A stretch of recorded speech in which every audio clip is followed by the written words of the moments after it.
প্রজারা এসে এখানে খাতনা টাতনা দিত, সবগুলি করত। এই বাড়ির বয়স এখন 250 বছর চলছে। আমার বাবার 14টা নাই জায়গা জমি আছে, কাটারি ঘর ছিল, এখন আর কিছু নেই। চট্টগ্রামের রাউজানের ঐতিহাসিক রামধন জমিদার বাড়ি। কথিত আছে এই জমিদার বাড়ির সব আসবাবপত্র রূপা ও স্বর্ণের তৈরি ছিল, আর প্রতিদিন 200 থেকে 300 কর্মচারীর ভোজনের আয়োজন করা হতো এখানে। কিন্তু 250 বছরের পুরনো এই বাড়ি এখন জৌলুস হারিয়ে দাঁড়িয়ে আছে কালের সাক্ষী হয়ে। একসময় এই বাড়ি ছিল প্রভাবশালী জমিদার রামধন রায় চৌধুরীর।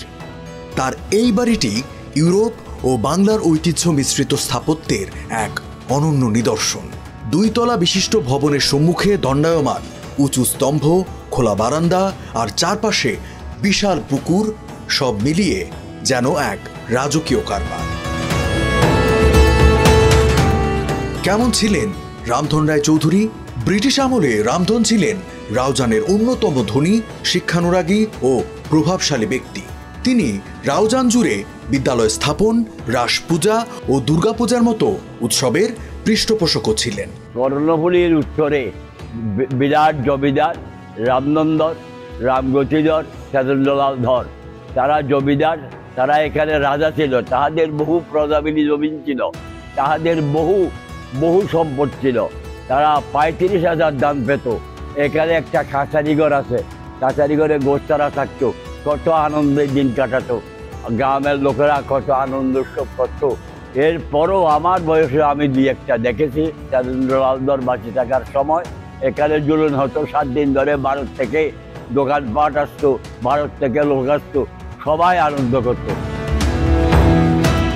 250 বছর পার হলেও এখনো এই বাড়িতে থাকেন জমিদারের বংশধরেরা। কালের সব হারিয়ে নিজেদের স্বর্ণালী অতীতের কথা মনে হলে এখনো কষ্ট পান রামধন রায় চৌধুরীর নাতনি 90 ঊর্ধ্ব ছবিধর। আমরা জন্ম থেকে এই বাড়ির বয়স এখন 250 বছর চলছে। আমরা 5 ভাই 8 বোন। এখন ভাই বোন সবাই মারা গেছে, ওদের ছেলে মেয়েরা আছে। আমার বাবার অনেক সম্পদ, এখন আর কিছু নেই।